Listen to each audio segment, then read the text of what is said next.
Hey, I'm going to talk with you real quickly about the setup and installation of your new Qolsys system from SecurityAllStar.com. Please like and subscribe.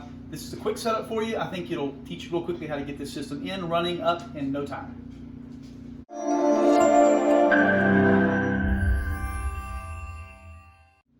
Okay, so you've received this security system in the mail. It is going to come with this inside of the box.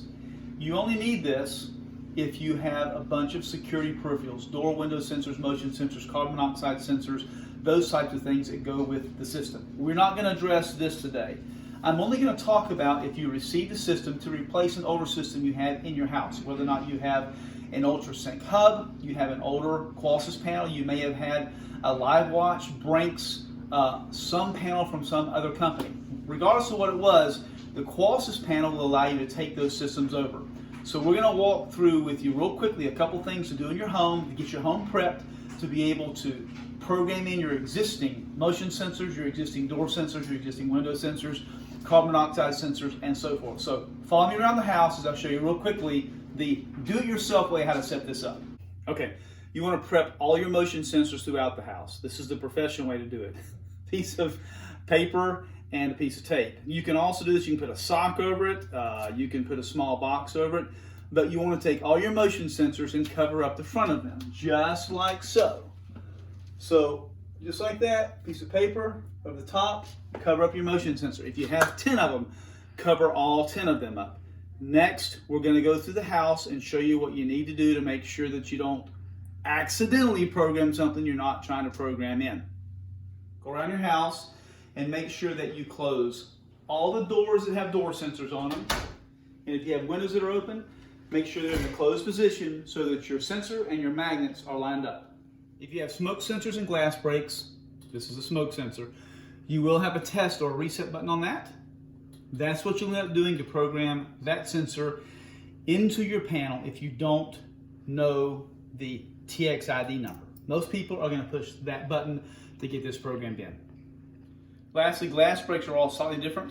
Some slide to the side, some have a clip on the bottom that pulls forward, and some like this have a little thing that you press on the top and they open like that.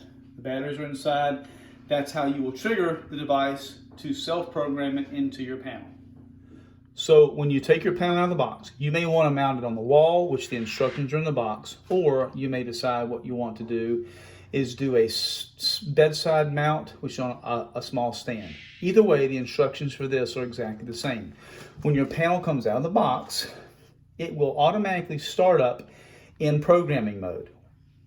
Take the power button on the right-hand side, push it until the red light comes on and stays on. See, I let go too quickly. Try again. 1, 2, 3. So the red light comes on. It will stay or start up in programming mode. Now when the machine or the panel initializes, this is what your panel is going to look like. It is going to be in the installation wizard in the startup mode. So hit start, okay? And it's going to ask you how to program. Now it's connected to our internet in this office. However, what you're going to want to do is choose a network to connect to, plug in your password, and if you click one like that, it will show you the icon like this, and you will be able to see the password. It is case sensitive, so make sure that you plug in the right password. Once it is already plugged into the right password, then you hit next. That means it's connected to the internet and it's connected to cellular. It's telling us that AC power is connected, battery power is connected, and charging. So if you have Z-Wave devices, you need the Z-Wave to do that. There's cellular and there's encrypted information. It tells you that your carrier is Verizon or AT&T maybe in your case. Now, it's downloading the Security All-Star settings from the cloud and what we've pre-configured to go into your system. Now when it gets to here, it says System Settings Downloaded. Then you hit Next. Ready to add sensors.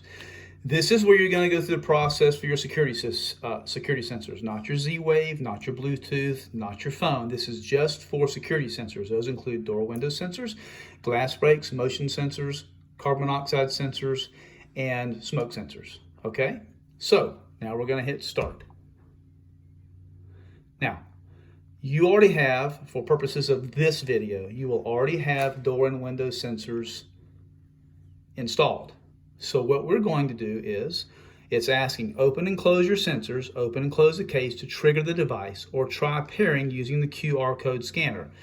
It's much easier just to simply open or close the door.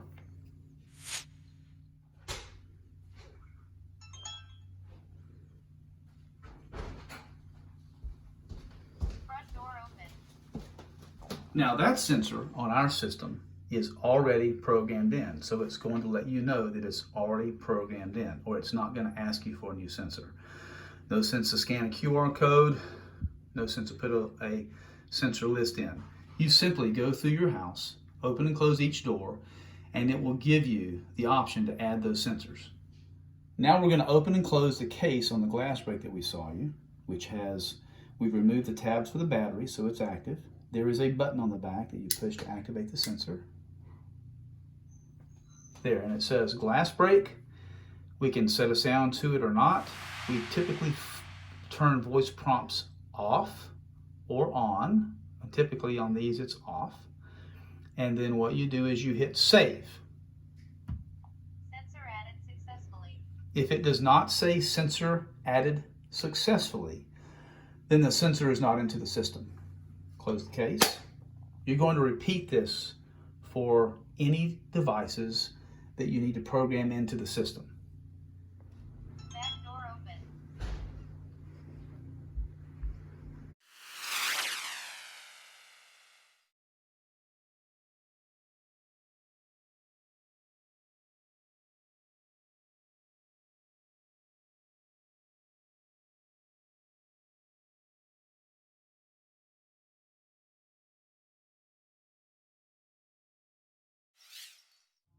You will have the option to advance through every screen that comes up.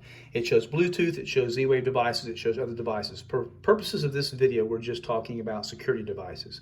When you get to check for updates, it's always a good idea to check for updates, although your panel was updated immediately before it was sent out. So you can hit start.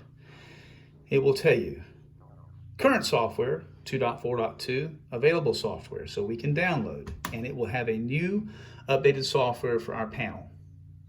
Hope this helps you in programming your panel. Let me give you a few end notes here in just a second. Okay, just a few end notes. This video is specifically for your security peripherals. Make sure that each of your motion sensors stay covered until you're ready to program them in, because once the covering comes off and you're in front of it, it will ask you to add that sensor. So while you're programming, ask your family, children, please, do not go in and out of the doors. Do not walk in front of motion sensors. Make sure they're all covered up. And then once you program one in, put the covering back on, go to the next motion sensor, because it will try to reprogram in a sensor and the panel will be saying sensor already added. So go through this process, opening and closing a door for every door sensor, uncovering a motion sensor for every motion sensor, opening and closing or pressing the button on every glass break, every carbon monoxide sensor, and every single smoke sensor. Hope this helps. Again, the insert helps to some degree, but the truth of the matter is, if you're converting from an old system, like a Frontpoint, Livewatch, any of those systems to our Qolsys system, this will be a great tutorial to help you get things going. Hey, like and subscribe.